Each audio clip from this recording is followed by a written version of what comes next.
Bismillahirrahmanirrahim. Alhamdulillahirabbil alamin wassalatu wassalamu ala Rasulillah nabiyina Muhammad sallallahu alaihi wasallam wa asyhadu an la ilaha illallah wahdahu la syarikalah wa asyhadu anna Muhammadan abduhu wa rasuluh amma ba'd.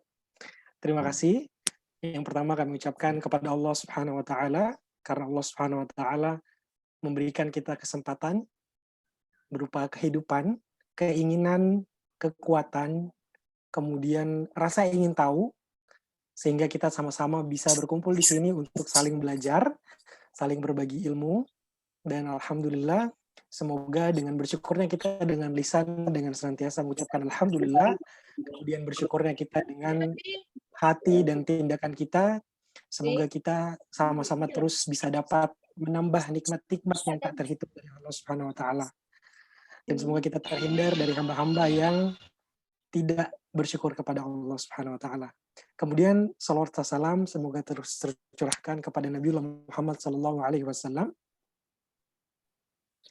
Nabi Muhammad sallallahu alaihi wasallam yang mengajarkan kita sebagai manusia, sebagai makhluk yang mencintai belajar, mencintai perjuangan, mencintai apapun yang diridhoi oleh Allah Subhanahu wa taala.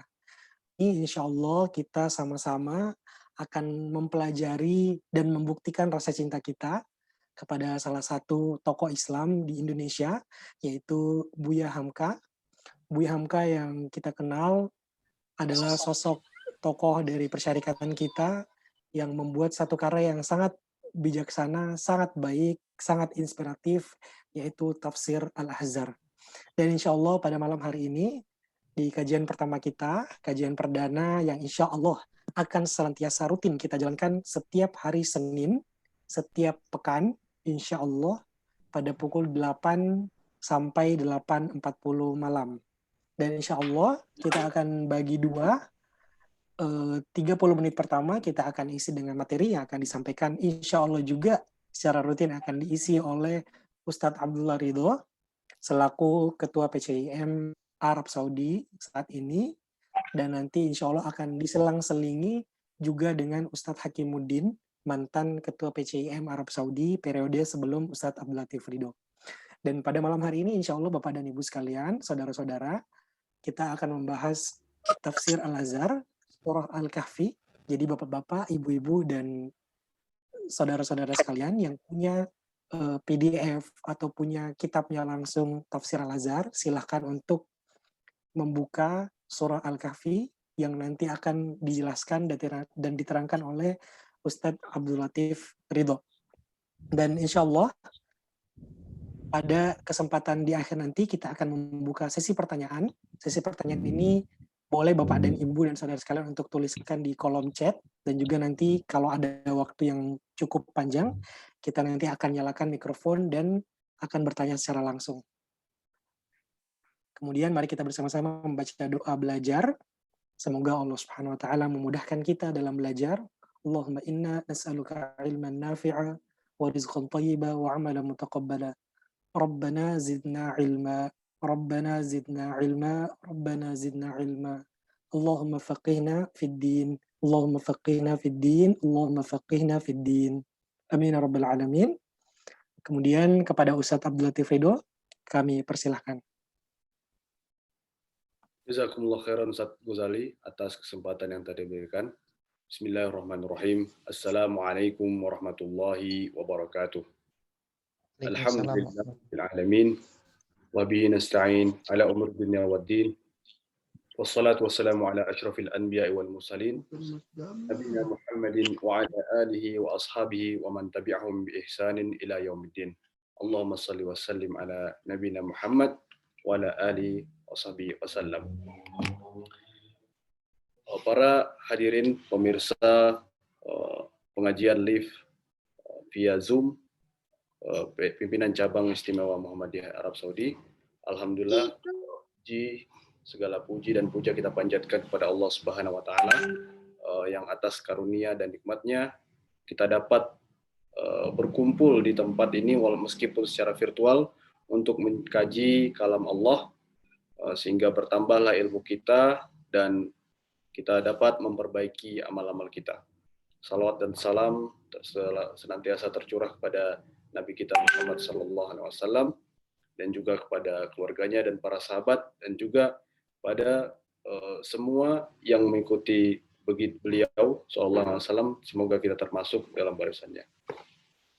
Alhamdulillahirrahmanirrahim. Pada malam hari ini insya Allah kita akan mengkaji tafsir Al-Azhar, tafsir yang ditulis oleh Buya Hamka, salah satu tokoh bangsa kita, guru bangsa kita, yang mana tafsir ini ditulis oleh beliau saat dalam masa-masa beliau di penjara sebagian besar. Awalnya beliau mengisi tafsir di Masjid Agung Kebayoran Baru sejak tahun 1956. Jadi setiap sesudah subuh beliau mengisi kajian tafsir. Akan tetapi setelah berlangsung sekitar 1 sampai 2 tahun, belum juga tafsir itu selesai untuk dibahas, masih baru 1 juz atau beberapa juz saja. Kemudian ketika tahun 1960 pada saat Syekh Mahmud Shaltut, Syekhul Azhar, datang ke Indonesia, menamakan Masjid Agung Kebayoran itu dengan Masjid Al-Azhar, Masjid Agung Al-Azhar. Maka kemudian beliau berinisiatif untuk menamakan tafsir yang beliau isi kajiannya di masjid itu dinamai dengan tafsir Al-Azhar. Lalu kemudian sehingga pada tahun 1963 datanglah sebuah musibah, yaitu beliau ditangkap, difitnah macam-macam, dituduh yang bukan-bukan, sehingga beliau dipenjarakan. Alhamdulillah, mungkin itulah salah satu hikmah ilahi yang membuat beliau mempunyai banyak waktu dalam penjara. Beliau fokus tanpa terganggu oleh undangan-undangan, bergerak menuju daerah-daerah, mengisi kuliah-kuliah. Pada siang hari beliau sibuk menulis tafsirnya, dan pada malam hari beliau sibuk beribadah pada Allah Subhanahu wa taala, sehingga rampunglah penulisan itu oleh Buya Hamka saat beliau berada di dalam penjara, sehingga kita dapat merasakan nikmat limpahan ilmu yang Allah titipkan kepada beliau di tafsir Al-Azhar ini. Baiklah, para pemirsa sekalian, kita langsung masuk insya Allah pembahasan pada malam hari ini adalah tentang surat Al-Kahfi. Surat Al-Kahfi ini secara maknanya adalah gua. Dinamakan surat Al-Kahfi karena Al-Kahf yang disebut di dalam ayat pada surat ini. Bedanya dengan Ghar, kalau Ghar itu adalah gua yang kecil. Ketika Nabi Muhammad SAW hijrah dari Mekah menuju Madinah, jadi beliau bersembunyi di Gua Sur. Nah, gua yang kecil itu disebut Ghar. Akan tapi apabila dia besar, bisa ada kelapangan, ya, luas, itu disebut Al-Kahf. Kemudian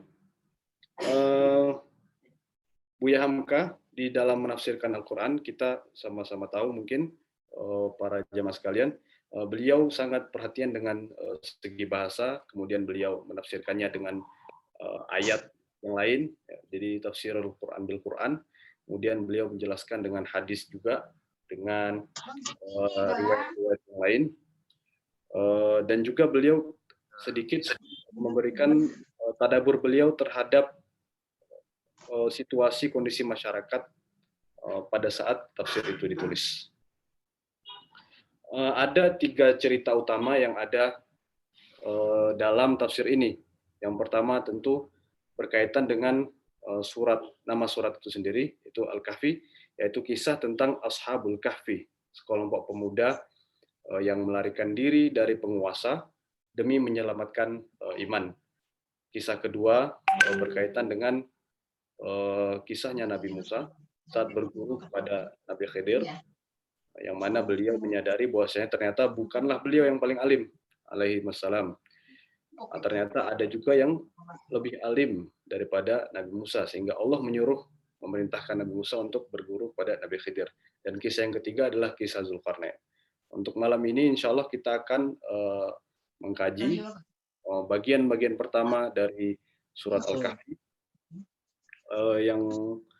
yang mana sepertiga dari surat Al-Kahfi ini.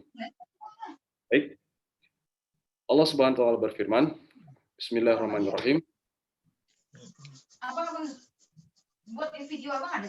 Alhamdulillahilladzi anzala ala 'abdihi al-kitaba wa lam yaj'al lahu 'iwaja.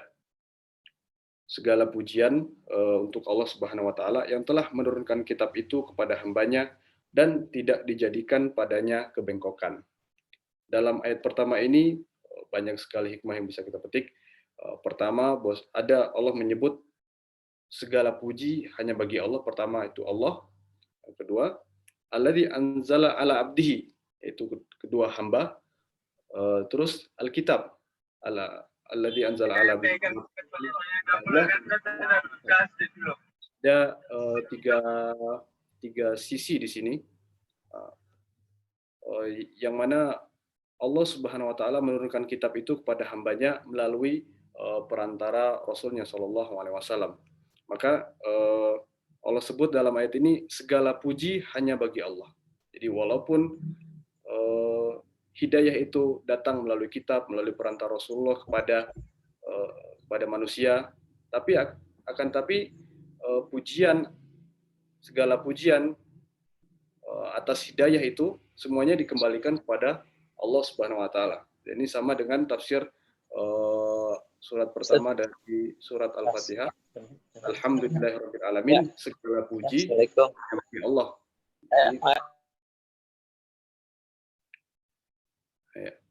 Segala puji hanya bagi Allah, yaitu alif lam itu untuk yastaghriq, jadi untuk melingkupi segala puji-pujian. Jadi walaupun kita memiliki kelebihan yang seandainya misalnya orang puji kita dengan kelebihan itu, dengan ayat ini Allah mengingatkan kita untuk mengembalikan segala puja dan puji itu dikembalikan kepada Allah. Apabila Allah memberi kita ilmu, memberi kita harta, memberi kedudukan, ya, nama yang baik di mata orang, amal yang baik, kemudian orang manusia memuji kita, maka tidaklah patut kita menyematkan segala puji itu pada kita, karena semuanya datang daripada izin Allah. Maka kita kembalikan segala puji-pujian itu hanya kepada Allah Subhanahu wa taala. Nah, inilah ayat yang pertama daripada surat Al-Kahfi. Allah menurunkan kitab itu, maka syukur kita, ya, rasa terima kasih kita akan hidayah yang Allah turunkan kepada kita melalui kitab Rasulullah, kita kembalikan pujian dan puji itu kepada Allah Subhanahu wa taala. Dan Allah sebutkan walam yaj'al lahu iwajah. Allah tidak jadikan kebengkokan, ya, tidak ada kebengkokan satupun dalam Al-Qur'an itu. Tidak ada kebengkokan itu disebut juga mustaqim. Ya, ini bagian dari ayat di surat Al-Fatihah yang kita baca 17 kali minimal dalam sehari semalam, ihdinas siratal mustaqim. Jadi jalan yang lurus, jadi jalan yang tidak ada kebengkokan. Buya Hamka dalam tafsirnya menjelaskan bahwasanya tidak ada yang bengkok atau menyeleweng pada kitab itu, dan keluar dari garis lurus, yaitu tegas dan jitu, dapat dipertanggungjawabkan menurut pertimbangan akal yang sehat dan budi yang bersih. Nah, karena lurusnya Al-Quran itu dan tidak ada kebengkokan di dalamnya, maka sesuai pula dengan keadaan manusia dengan hati yang bersih dan akal yang lurus dan budi yang baik. Nah, maka apabila Al-Quran tidak diterima oleh seseorang, berarti ada dalam dirinya itu yang terdapat kebengkokan, bukan di dalam Al-Qur'annya. Maka untuk meluruskan diri kita, hati kita, ya, iman kita, kita harus kembali merujuk kepada mempelajari Al-Qur'an, ya, kitab yang telah Allah turunkan pada kita melalui hambanya. Kemudian di ayat kedua, qayyiman liyunziru ba'san syadidan min ladunhu wa yubashshiral mu'minin alladzina ya'maluna shalihat anna lahum ajran hasanah.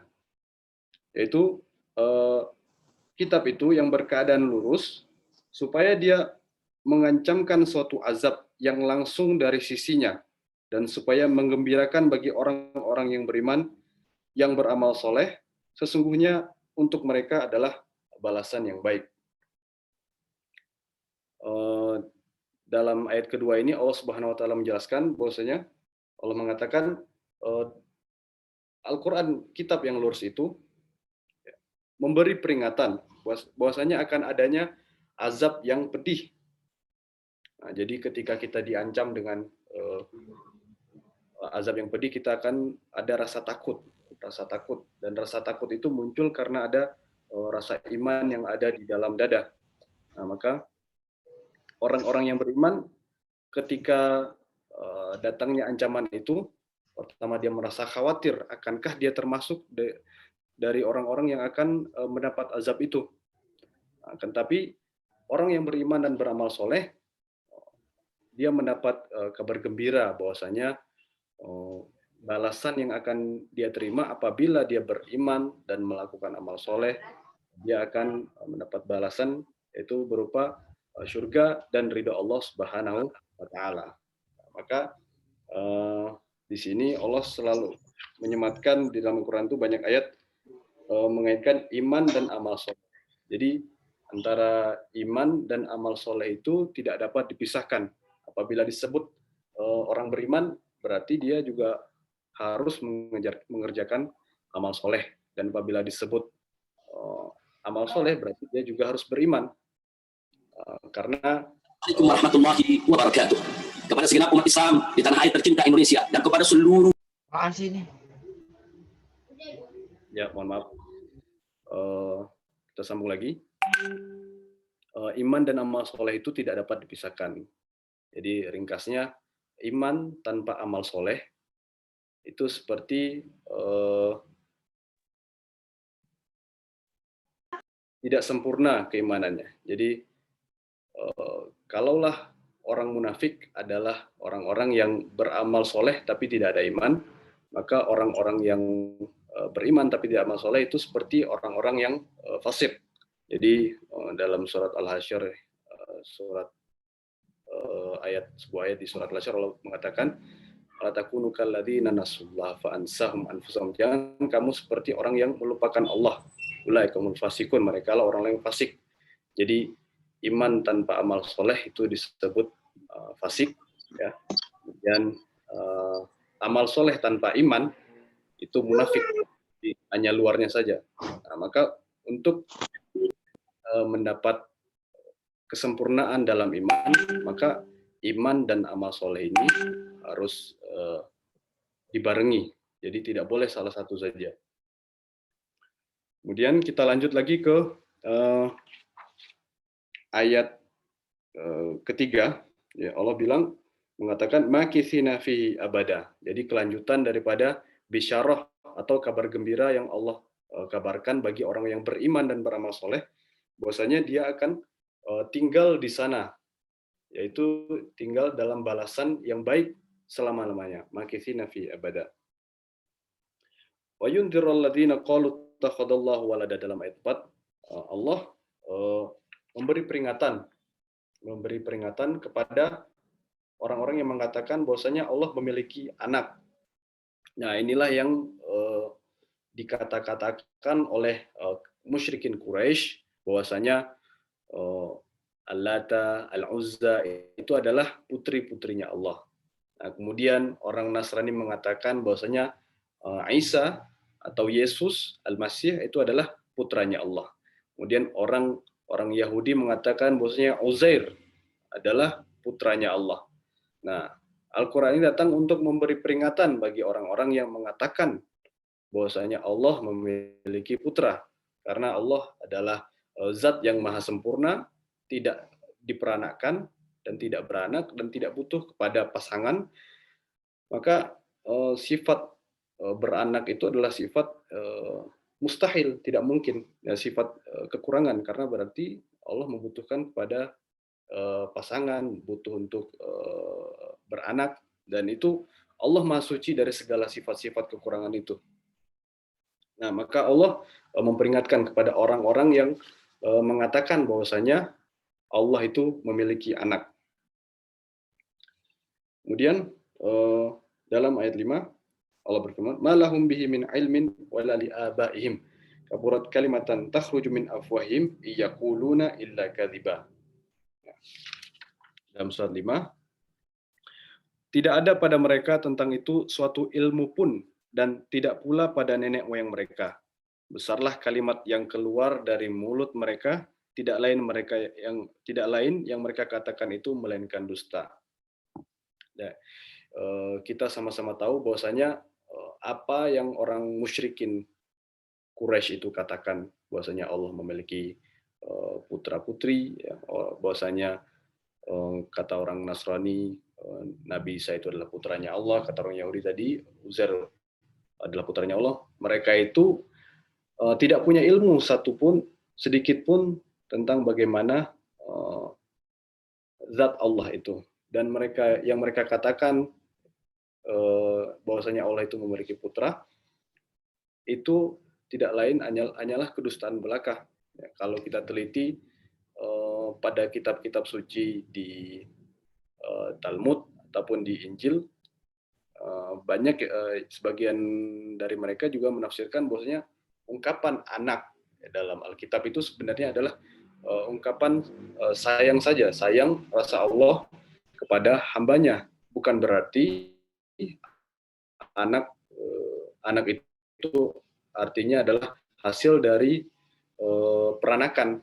Jadi mereka sendiri ternyata salah dalam memahami kitab suci mereka sendiri. Nah, itulah maka Allah sebutkan bahwasanya mereka iyaquluna illa kadhibah. Yang mereka katakan itu hanyalah kedustaan belaka. Mereka nggak punya ilmu sama sekali. Kita lanjutkan. Ayat 6. Fala'allaka bakhi'un nafsaka ala atharihim illam yu'minu bihadzal hadithi asafa. Boleh jadi engkau hendak membinasakan dirimu dan karena duka cita dan lantaran bekas-bekas perbuatan mereka, jika mereka tidak mau percaya pada perkataan ini.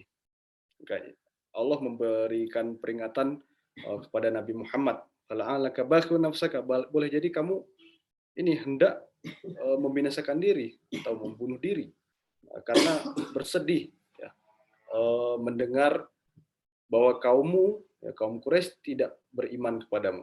Jadi ini juga kembalikan kepada kita sendiri, ya, saat kita menyampaikan kebenaran kepada saudara kita, kerabat kita, kaum kita, kemudian tidak ada yang mau mendengar, boleh jadi kita bersedih. Ya. Mungkin saja kita akan bersedih. Akan tapi Allah Subhanahu wa taala melanjutkan firman-Nya dalam ayat 7. Inna ja'alna ma'alal ardi zinatan laha linabluwahum ayyuhum ahsanu amala wa inna laja'iluna ma'alaiha sa'idan juruza. Sungguhnya telah kami jadikan apa yang ada di bumi ini sebagai perhiasan baginya, karena kami hendak menguji mereka siapa di antara mereka yang baik amalannya, dan sesungguhnya kelak akan kami jadikan apa yang ada di atasnya menjadi tanah yang rata lagi tandus. Nah, ini ada sebagian mufassir menjelaskan bahwasanya ini adalah hiburan bagi Nabi Muhammad SAW, juga peringatan bahwasanya apa yang ada di atas bumi dari kehidupan yang ada di dalamnya, kemudian kegiatan-kegiatannya, semuanya adalah perhiasan semata.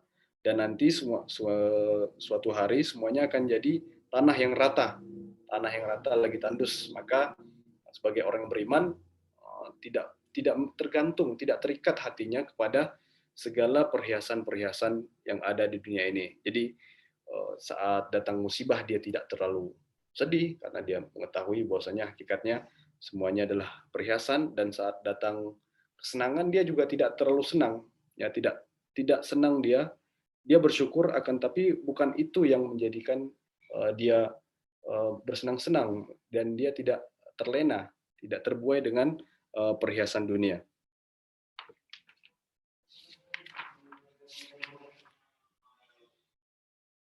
Kemudian kita lanjut lagi ke bagian selanjutnya, kita masuk pada kisah Ashabul Kahfi.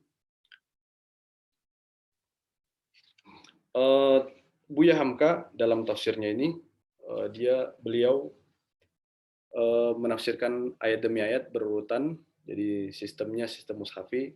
Kemudian beliau memotong beberapa ayat, ditafsirkan, beberapa ayat lagi itu ditafsirkan, seperti kalau kita lihat di tafsir Ibnu Katsir juga begitu, jadi beberapa ayat kemudian ditafsirkan, beberapa ayat kemudian ditafsirkan. Demikian pula lah yang dilakukan oleh Buya Hamka dalam tafsir Al-Azhar ini. Allah Subhanahu wa taala berfirman, "Am hasibta anna ashabal kahfi war raqimi kanu min ayatina ajaba." Nah, ini Allah masuk pembahasan tentang Ashabul Kahfi yang menjadi penamaan daripada surat ini. Allah berfirman, "Apakah engkau sangka bahwa penghuni Al-Kahfi dan Ar-Raqim itu sebagian dari tanda-tanda kami yang ajaib?" Jadi Allah bertanya. Jadi kisah Ashabul Kahfi ini salah satu asbabun nuzulnya adalah ketika datangnya orang Yahudi dari Madinah ke Mekah, karena surat Al-Kahfi ini adalah surat Makkiyah, yaitu yang turun sebelum hijrah. Karena orang-orang kafir Quraisy, mereka tidak memiliki pengetahuan tentang nubuat, kenabian. Jadi saat itu tidak tahu tentang kenabian. Tapi agama-agama Samawi memiliki 4 kesamaan. Jadi yang pertama, sama-sama meyakini bahwasanya Allah pencipta, kemudian sama-sama meyakini adanya utusan Allah, Rasul, para nabi-nabi, kemudian nabi itu menerima kitab suci, dan yang keempat itu sama-sama percaya akan adanya hari akhir. Nah, orang musyrikin Mekah dia tidak mengetahui sama sekali tentang nubuat. Ya, maka mereka mengutus kepada orang Yahudi yang ada di Madinah. Itu mereka mengutus An-Nadir bin Al-Haris bin Kaldah dan juga Uqmah bin Abu Mu'aid. Jadi dua orang ini diriwayatkan oleh Ibnu Katsir juga dalam tafsirnya. Dua orang ini adalah yang diutus ke Madinah untuk meminta kepada para pendeta-pendeta, para rahib-rahib Yahudi yang ada di Madinah, untuk datang ke Mekah bertanya kepada Nabi, mengetes Nabi. Bagi para pemirsa sekalian yang mungkin bertanya-tanya, kenapa ada orang Yahudi di Madinah? Jadi orang Yahudi itu benar-benar tahu bahwasanya akan adanya Nabi akhir. Maka mereka mencari posisi yang disebutkan dalam kitab-kitab mereka. Sampailah mereka pertama turun di Khaybar, itu sebelah utaranya Madinah. Kemudian sampai turun di Yathrib. Nah, jadi mereka sebenarnya datang dari luar Jazirah Arab, datang ke Jazirah Arab dengan harapan Nabi akhir zaman itu muncul dari Bani Israel. Nah, akan tapi ternyata malah muncul dari Bani Ismail. Nah, karena kesombongan mereka sudah tahu padahal itu Nabi terakhir, tapi tidak mau beriman. Padahal mereka tahu sekali, Allah bilang ya'rifunahu kama ya'rifuna abna'ahum. Mereka kenal sekali seperti mereka tahu anak mereka sendiri. Jadi benar-benar mereka ketahui dalam kitab mereka, tapi tidak beriman. Nah, itulah orang-orang yang tahu tapi tidak mengamalkan, itulah orang maghdub alaihim. Orang-orang yang Allah marah sama mereka. Mereka tahu tapi tidak mengamalkan. Sedangkan orang dol, ya, yang sesat adalah orang yang mengamalkan tapi tidak tahu yang benar. Nah, itulah orang-orang Nasrani. Mereka berusaha beriman tapi ternyata yang mereka imani itu salah. Nah, kita lanjut lagi. Akhirnya datanglah utusan Yahudi kepada Nabi Muhammad SAW untuk mengetes. Ya, ditanyalah beberapa pertanyaan tentang Ashabul Kahfi dan juga tentang kisah Zulkarnain dan juga tentang ruh. Jadi 3 pertanyaan yang ditanyakan oleh rahib-rahib Yahudi kepada Nabi Muhammad SAW sebelum beliau melakukan hijrah. Di ayat 10 surat Al-Kahfi, Allah Subhanahu wa taala berfirman, "Idz awal fityatu ilal kahfi faqalu rabbana atina min ladunka rahmatan wa hayyi' lana min amrina rasyada." Jadi ayat ini turun untuk memberikan jawaban atas pertanyaan-pertanyaan yang diajukan oleh para rahib Yahudi. Ya, pertanyaan pertama tadi tentang Ashabul Kahfi, maka turunlah ayat ini. Tapi ada cerita menarik sebelum turunnya ayat ini, yaitu ketika Rasulullah SAW ditanya, beliau mengatakan nanti akan turun wahyu, tapi beliau lupa mengatakan insya Allah. Akhirnya wahyu terlambat turun. Sampai sekitar 15 hari barulah wahyu itu turun, dan ketika itu orang-orang sudah mulai meragukan, ya ini benar Nabi nggak? Beneran Nabi ini, katanya Nabi. Kenapa tidak tahu jawabannya? Tapi ternyata inilah menjadi teguran bagi beliau dan juga bagi kita. Nanti di ayat selanjutnya nanti ada penjelasan tentang insya Allah, kalimat insya Allah. Di ayat ini Allah SWT berfirman, yaitu seketika berlindung beberapa orang pemuda ke dalam sebuah gua atau ngalau. Lalu mereka berkata, ya Tuhan kami, anugerahilah kami suatu rahmat langsung dari Engkau, dan sediakan kiranya untuk kami dalam keadaan kami ini suatu tuntunan. Jadi Allah berfirman menyebutkan if awal fityah. Fityah itu jamak daripada fata, dan itu sigonya jam'u qillah, berarti menunjukkan jumlahnya itu tidak lain antara 3 sampai 10. Jadi jumlah yang tidak Allah sebutkan dalam Al-Quran, tapi Allah kasih syarat jumlahnya itu beberapa pemuda itu antara 3 sampai 10. Dan kita ambil hikmah besar sekali ini, bahwasanya yang menyelamatkan iman itu bukanlah para orang-orang tua, akan tapi para pemuda. Nah, inilah juga kita lihat bahwasanya kalau kita lihat sejarah, yang menggerakkan itu Indonesia merdeka adalah para pemuda. Di saat Soekarno menulis Indonesia Menggugat, umurnya masih 25, ya, dan juga para pejuang-pejuang lain itu saat Sumpah Pemuda masih muda-muda. Nah, inilah hikmah sekali bagi kita yang bisa kita petik, bahwasanya umur itu, usia itu tidak menentukan kedewasaan seseorang, ya, termasuk keimanannya. Di sini Allah ceritakan bahwasanya yang menyelamatkan iman itu berjuang para pemuda, bukan orang-orang tua. Kita memohon kepada Allah Subhanahu wa taala agar Allah menurunkan tuntunan kepada mereka. Kemudian Allah Subhanahu wa taala berfirman, "Fadarabna ala adhanim fil kahfi sinina adada." Allah tutup telinga mereka di dalam gua itu bertahun-tahun bilangannya. Di ayat selanjutnya nanti Allah sebutkan bahwasanya 309 tahun. Tsumma ba'atsnahum lina'lamu ayyul hizbaini ahsa lima labithu amada. Kemudian itu kami bangunkan mereka karena hendak kami buktikan siapa dari kedua golongan itu yang lebih sanggup menghitung berapa lama mereka tinggal di situ. Ya. Ini sudah masuk setengah jam, alhamdulillah kita belajar tafsir Al-Azhar. Ustaz Ghazali. Hadir, Ustaz. Ya. Gimana, Ustaz? Monggo, Ustaz. Boleh dilanjutkan 5 menit lagi, kemudian di menit selanjutnya kita akan buka tanya jawab.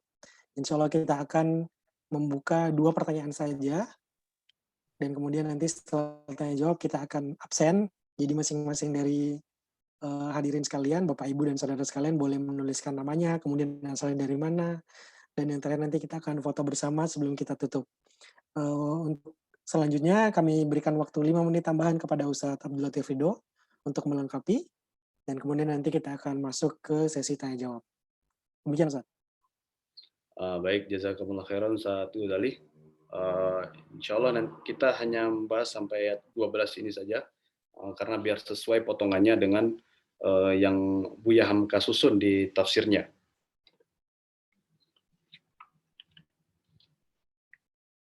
Kemudian dalam ayat 9 Allah Subhanahu wa taala menyebut kata Al-Kahf war-Raqim. Jadi Ar-Raqim itu ternyata itu adalah dari raqam, yaitu ukiran atau rekaman. Kalau di bahasa Indonesia kan jadi itu berasal dari ditarik dari bahasa Arab juga. Kata rekam itu ditarik dari bahasa Arab. Itu huruf-huruf yang dipahatkan di depan gua itu. Jadi para penguasa zaman ketika mereka bangun setelah tertidur 309 tahun, tatkala mereka datang ke gua itu dan mendapati mereka lalu mereka meninggal, sebagian nanti meminta untuk dibangunkan masjid, sebagian hanya minta dibangunkan tanda saja, jadi tidak masjid. Nah, tapi yang berkuasa adalah Raja, jadi beliau membangunkan tempat ibadah di sana dan menuliskan ukiran. Jadi Buya Hamka menjelaskan bahwasanya ada rekaman yang berupa ukiran di depan pintu gua itu.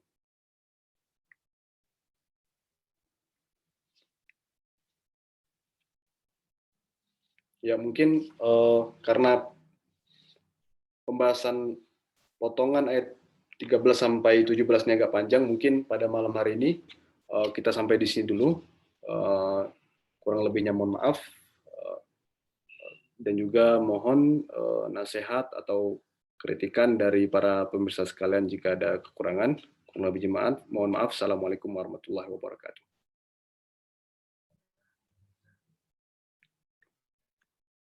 Waalaikumsalam warahmatullahi wabarakatuh. Ustaz Abdul Latif, jazakumullah khair atas pemaparan materi yang sudah disampaikan. Masya Allah, pada malam hari ini Bapak dan Ibu sekalian, kita sudah mendengarkan kajian surah Al-Kahfi dari tafsir Al-Azhar karya Buya Hamka dari ayat 1 sampai 12. Insya Allah pada pertemuan pekan depan, pada hari Senin yang sama, pada jam yang sama, pada jam 8 malam waktu Indonesia bagian Barat, kita akan melanjutkan insya Allah pada ayat selanjutnya, dan nanti insya Allah yang akan mengisi kajian kita adalah Ustadz Abdullah Ridho selaku Ketua Pimpinan Cabang Istimewa Muhammadiyah Arab Saudi pada periode saat ini, dan nanti insya Allah akan diselang-seling dengan Ustadz Hakimuddin yang merupakan mantan Ketua PCIM Arab Saudi periode sebelum Ustadz Abdul Latif Ridho. Kemudian Bapak dan Ibu sekalian, saudara-saudara, kami menerima kritik dan saran, masukan, dan segala bentuk unek-unek mungkin atau curhatan dari Bapak, Ibu, dan saudara sekalian. Silakan, kami sudah mengetik di kolom chat. Di sana ada alamat Facebook dan Instagram kita di PCI spasi Muhammadiyah spasi Arab spasi Saudi. Di sana nanti kami akan terus update dan kami menerima kritikan dan masukan serta saran dari Bapak Ibu sekalian untuk keberlangsungan dan kebaikan dari pengajian pekanan kita ini. Dan di sana kami juga bisa menerima masukan-masukan apakah kita cukupkan setiap pertemuan 40 menit atau lebih dan lain sebagainya. Nah, kami mohon masukan dari Bapak Ibu serta saudara-saudara sekalian untuk memberikan pandangan dan pandangannya. Kemudian sekarang kita akan masuk ke sesi tanya jawab. Jadi silakan Bapak dan Ibu, saudara sekalian, jika ingin bertanya, boleh langsung mengaktifkan mikrofonnya dan menyebutkan namanya. Yang pertama kali saya dengar nanti langsung akan bertanya. Atau boleh raise hand atau angkat tangan. Silakan. Atau tulis namanya boleh di kolom chat jika ada yang ingin bertanya.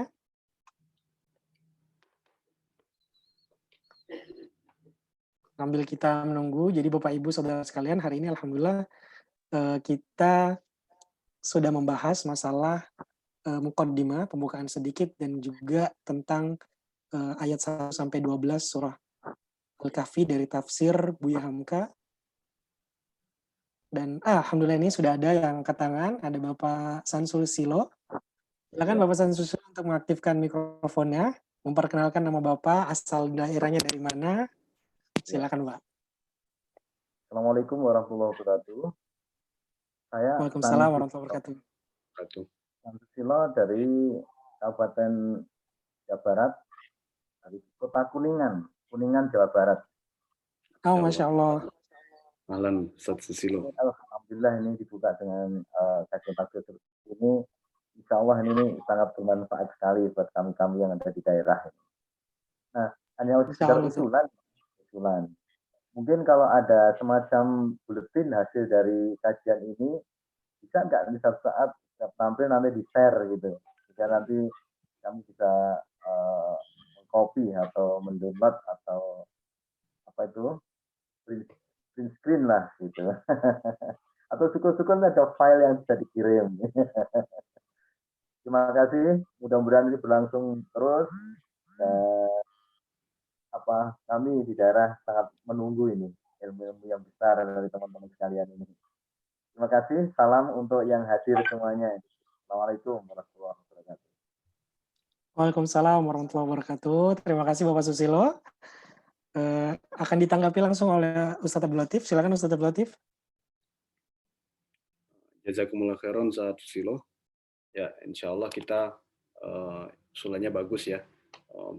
Apabila kita membuat seperti notulensi Ustadz Ghazali, semacam notulensi dari kajian kita nanti disebarkan, usulannya bagus. Insya Allah nanti boleh ditampung oleh teman-teman dan juga panitia dari kajian ini, supaya seperti mencatat ringkasan ya, sehingga bisa di-share atau dibagi, dikirim ke teman-teman, saudara-saudara kita yang di daerah.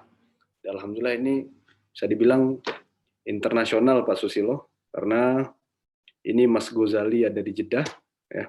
Saya sedang ada di Sumatera Barat sekarang, di Kota Padang Panjang, dan juga yang hadir nih ada dari Makassar, saya lihat dari Jawa Timur, Kuningan Ustadz Susilo sendiri ya, Jawa Barat. Ya, insya Allah ini usulanya bagus sekali Ustadz Ghazali. Dan juga kalau kita sendiri insya Allah selalu berbagi di media sosial kita, Ustadz Susilo. Jadi ada Instagram, Facebook, insya Allah ada di sana. Terima kasih. Syukran Ustadz Susilo atas usulannya. Jazakumullah khair atas tanggapan dari Ustadz Abdul Latif Ridho. Alhamdulillah betul sekali Ustadz Abdul Latif tadi. Kita di sini ada banyak sekali, ada dari keluarga kita, dari kawan-kawan kita, dari Sabang sampai Merauke, Makassar, Medan, Bekasi, semuanya ada. Alhamdulillah jazakumullah khair atas partisipasinya Bapak Ibu dan saudara sekalian. Ada juga teman-teman dari Turki dan ada kawan juga yang lagi di Singapura. Masya Allah jazakumullah khair. Insya Allah mudah-mudahan kita bisa terus konsisten untuk bisa melaksanakan ini. Kemudian Ustadz Ridho, kita akan masuk ke pertanyaan selanjutnya. Untuk Pak Susilo tadi sudah memberikan saran. Kita sudah lihat ini di kolom chat ada 2 pertanyaan. Pertanyaan pertama dari Bapak Wafi Siddiq. Bapak Wafi Siddiq bertanya, Assalamualaikum Ustadz, saya Wafi dari Aceh. Izin bertanya, surah Al-Kahfi dimulai dengan kata Alhamdulillah. Apakah ada perbedaan kata Alhamdu dan kata Asyukru? Alhamdu dengan kata Asyukru. Silakan Ustadz Abdul Latif Ridho. Pertanyaan dari Bapak Wafi Siddiq. Ya, Waalaikumsalam Ustadz Wafi Siddiq dari Aceh ya. Ya, alhamdulillah.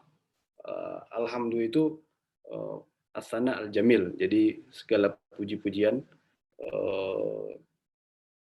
yang ditujukan kepada Allah Subhanahu wa taala. Jadi lafaznya itu dengan adanya alif walam. Jadi untuk istighraqul jinsi. Jadi untuk menaungi semua pujian berarti maksudnya. Jadi tidak ada pujian selain kepada Allah Subhanahu wa taala. Jadi segala puji. Jadi segala pujian yang ada dalam lafaz itu semuanya dikembalikan kepada Allah Subhanahu wa taala. Sedangkan syukur itu lebih luas ya. Jadi tidak hanya dengan lafaz saja. Jadi kalaulah alhamdulillah itu di perkataan, tapi syukur itu dengan perkataan dan perbuatan, dan juga dengan batin kita. Ya, jadi lebih luas. Itu ringkasnya Ustaz Wafi dari Aceh.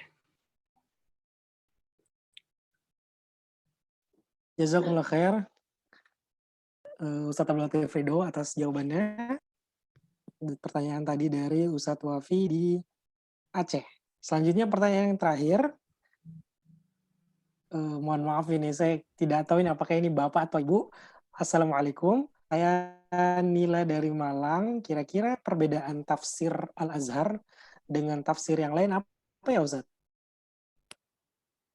Silakan Ustadz Abdul Latif Ridho untuk diberikan jawabannya. Waalaikumsalam warahmatullahi wabarakatuh. Ibu Nila dari Malang. Perbedaan tafsir Al-Azhar dan tafsir yang lain. Pertama, tafsir Al-Azhar adalah salah satu dari tafsir yang ditulis oleh ulama Indonesia. Jadi ulama Nusantara. Jadi kita tahu bahwasanya dari dulu sebenarnya sudah mulai ada proyek penerjemahan Al-Quran dari bahasa Arab ke bahasa Melayu. Seperti yang di Aceh pertama kali, ya, di Aceh pertama kali sekitar abad 16, proyek penerjemahan dari Arab ke bahasa Melayu, dan itu pun proyek penerjemahan itu sekaligus menjelaskan atau menafsirkan makna daripada Al-Quran. Jadi tafsir Al-Azhar ini adalah tafsir dengan bahasa Indonesia, yang mana audiensnya tentu adalah masyarakat Nusantara yang berbahasa Melayu.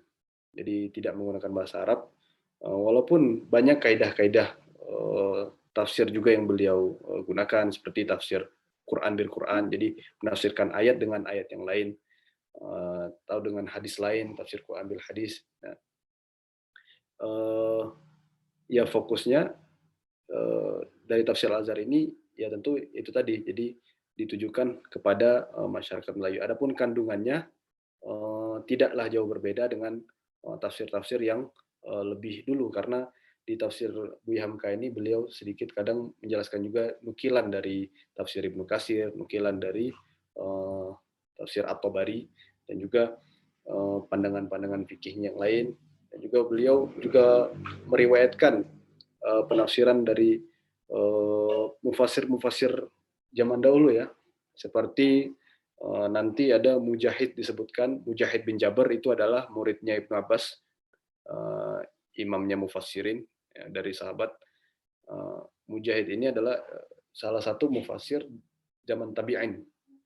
Nah, jadi secara umum kandungannya tidaklah jauh berbeda, kan, tapi fokus target pembacanya tentu ini dikhususkan untuk masyarakat Melayu yang berbahasa Melayu, maksudnya Indonesia, Malaysia, dan Singapura. Saya tahu dulu tafsir Al-Azhar ini malah dicetaknya dulu di Singapura, sekitar tahun 80-an ke bawah. Tafsir Al-Azhar itu malah dicetaknya di Singapura. Ya, alhamdulillah sekarang sudah dicetak di Indonesia juga. Ini bukan promosi, ya, maksudnya hanya menjelaskan bahwasanya ada yang menjual dan mencetak tafsir Al-Azhar, dan saya sendiri menggunakan tafsir Al-Azhar di cetakan Gemeinsani Press. Demikian. Siapa Ibu Nila, terima kasih. Jazakumullah khair Bapak Ustadz Abdul Latif Ridho. Kemudian terima kasih juga Ibu Nila atas pertanyaan yang telah diajukan tadi. Selanjutnya, jazakumullah khair atas kehadiran Bapak Ibu serta saudara sekalian. Saat ini kami meminta tolong kepada Bapak Ibu dan sekalian untuk bisa memberikan sedikit bantuan kepada kami dengan memberikan bantuan survei.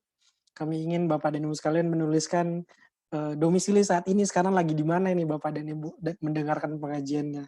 Karena alhamdulillah kami sangat berbahagia karena ternyata yang mendengarkan ada yang dari Turki, ada yang dari ujung Sumatera sampai ujung Sulawesi mungkin. Kami persilakan kepada Bapak Ibu untuk menuliskan di kolom chat.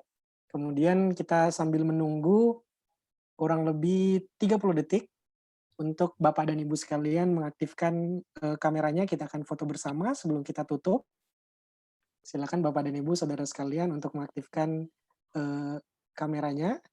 Dan insya Allah akan dikutip nanti oleh Ustadz Zuhair. Kita jadikan 1 menit kalau begitu. Ustadz Zuhair nanti akan menghitung, dan nanti silakan bapak-bapak dan ibu-ibu sekalian untuk tersenyum, memberikan pose-pose terbaiknya. Masya Allah, sudah masuk ini. Jazakumullah khair. Alhamdulillah, ada yang dari Tarakan, Bojonegoro, Ambon, Makassar, Malang. Mohon maaf saya tidak sebutkan namanya. Masya Allah, ada juga dari Bandung, Parepare, Klaten, Subang, Repang, Jateng, Purworejo, Kaltara, Osaka, Jepang, Sleman, Dahran, Situ Bondo, Masya Allah. Dari Jogja juga, dari Aceh.